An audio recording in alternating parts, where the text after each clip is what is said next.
Assalamualaikum warahmatullahi wabarakatuh. Perkenalkan, nama saya Septenika Fidan Isfada dengan NIM 19032110030 dari program studi agribisnis Fakultas Pertanian Universitas Majaya Madura. Jadi di sini saya akan menjelaskan tentang CRM atau Customer Relationship Management. Baik, yang pertama saya akan menjelaskan tentang pengertian CRM.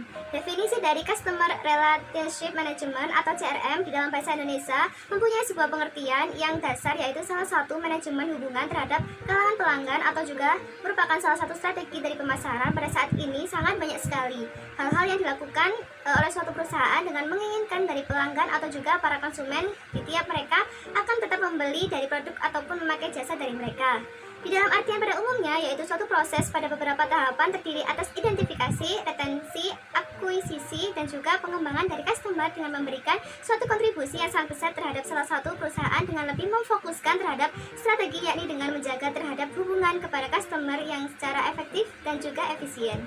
Selanjutnya yaitu tujuan dari CRM. Tujuan dari CRM ini dasarnya yakni supaya dari perusahaan bisa mengenali dari kalangan pelanggan yang lebih detail dan juga melayani sesuai dengan kebutuhan.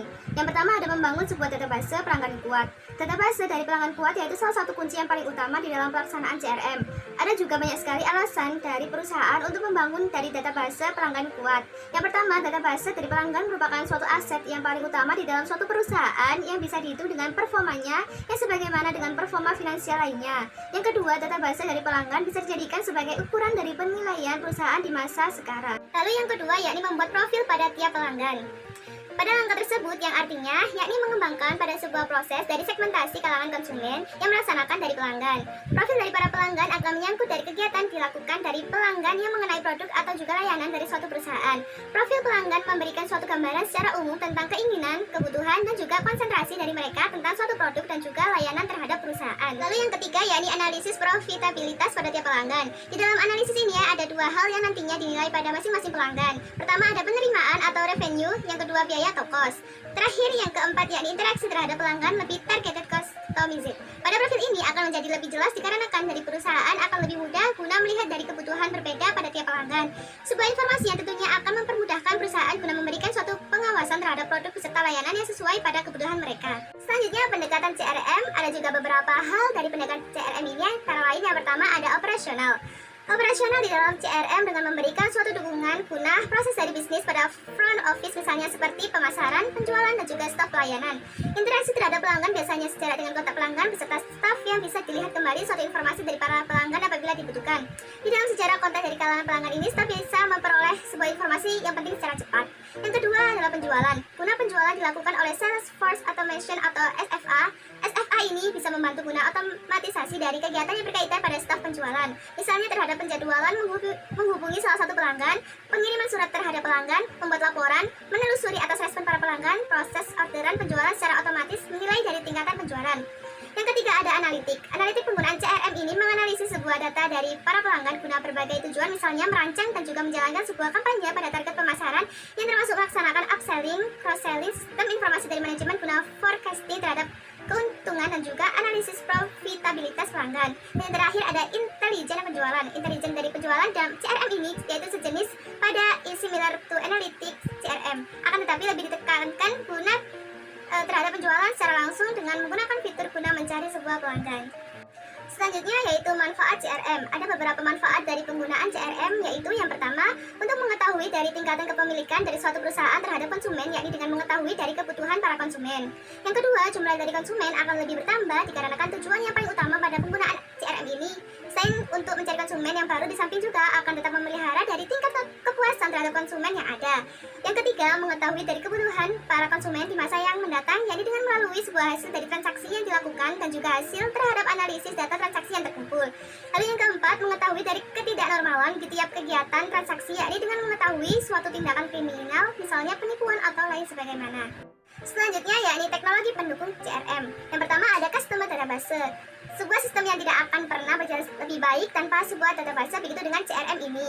Yang menjadi suatu tulang punggung pada sistem ini yang tidak lain dan juga tidak bukan yakni sebuah database dari para konsumen. Yang kedua, customer intelligence. Customer intelligence merupakan suatu upaya guna mengkotak-kotakan dari customer yang sesuai pada tingkatan dan juga kebutuhannya. Tentu saja di dalam hal ini bisa dilaksanakan dengan menggunakan suatu bantuan dari software atau dari manusia. Yang ketiga, customer capacity atau kompetensi efficiency development, tujuan yang paling utama pada teknologi pendukung yakni continuous improvement dengan memungkinkan dari perusahaan ada sedikit yang lebih dekat melekat apa yang dimaui dari para konsumer. Yang terakhir, studi kasus. Di sini saya mengambil studi kasus yakni penerapan Customer Relationship Management atau CRM yang berbasis web. Studi kasus pada sistem informasi pemasaran di toko Yan. Persaingan di dalam usaha yang sangat ketat mengharuskan dari perusahaan guna berfokus kepada suatu kebutuhan yang diinginkan oleh para konsumen. Perusahaan yang memulai dari mengubah pola pikir dari orientasi keuntungan ke dalam faktor-faktor potensial lainnya seperti suatu kepentingan pelanggan dan juga tingkatan kepuasan dari pelanggan yang menjadikan sebuah faktor utama yang perlu diperhatikan di dalam perusahaan. Kondisi persaingan bisnis yang terjadi pada masa sekarang ini membuat suatu perusahaan harus menyadari dari target pasar yang ditujunya dan juga tingkat kualitas dari produk atau jasanya. Faktor yang sangat penting dan harus dipertimbangkan oleh suatu perusahaan di dalam menghadapi persaingan bisnis yaitu tingkat value yang mampu diberikan untuk pelanggan dengan cara memperlakukan dari pelanggan pada hari ke hari. Pada masa sekarang ini perkembangan usaha di negara Indonesia semakin berkembang, terlebih dari jenis usaha kuliner misalnya jenis usaha kuliner manisan dan juga oleh-oleh menjadi suatu ciri khas dari daerah tersebut. Sama halnya di daerah lainnya Provinsi Lampung yang mempunyai ciri khas makanan misalnya keripik pisang, kopi luwak, sambal Lampung dan lain sebagainya. Sehingga makanan itu dijadikan oleh-oleh yang wajib di saat orang-orang yang berkunjung ke daerah Lampung. Pada alasan tersebut, sekarang ini semakin banyak dari kalangan masyarakat yang menjalani usaha manisan dan juga oleh-oleh daerah Lampung, salah satunya pada toko Yan. Namun saat ini toko Yan tidak memiliki aktivitas atau strategi khusus yang menangani pemasaran. Pemasaran produk dilakukan secara konvensional dengan cara pelanggan memberikan informasi mengenai tempat, keistimewaan dari produk ke calon pelanggan lain. Dengan pemasaran semacam ini menyebabkan peluang untuk mendapatkan calon pelanggan secara maksimal tidak akan terpenuhi dan hal ini sangat disayangkan mengingat produk manisan dan oleh-oleh Kota Lampung sudah dikenal di berbagai daerah seperti Palembang, Jakarta, dan Bandung. Penyebaran informasi yang tidak efektif membuat pelanggan tidak mengetahui informasi yang terbaru sehingga mempengaruhi pelanggan untuk beralih ke toko lain. Oleh karena itu, seiring berkembangnya teknologi informasi, maka perlu diterapkan suatu strategi yang lebih baik dengan cara mengimplementasikan suatu produk teknologi komunikasi informasi yang dapat membantu usaha ini menjadi lebih efektif dalam meningkatkan layanan marketing dan customer support, serta dapat menunjang pengambilan keputusan yang lebih baik bagi pemilik usaha. Salah satu keunggulan dalam peningkatan layanan adalah dengan penerapan konsep manajemen hubungan pelanggan atau Customer Relationship Management atau CRM. CRM merupakan sebuah filosofi bisnis yang menggambarkan suatu strategi penempatan klien sebagai pusat proses, aktivitas, dan budaya. Konsep ini telah dikenal dan banyak diterapkan untuk meningkatkan pelayanan di perusahaan. Sekian dari saya, apabila ada salah kata saya mohon maaf ya sebesar-besarnya. Terima kasih. Wassalamualaikum warahmatullahi wabarakatuh.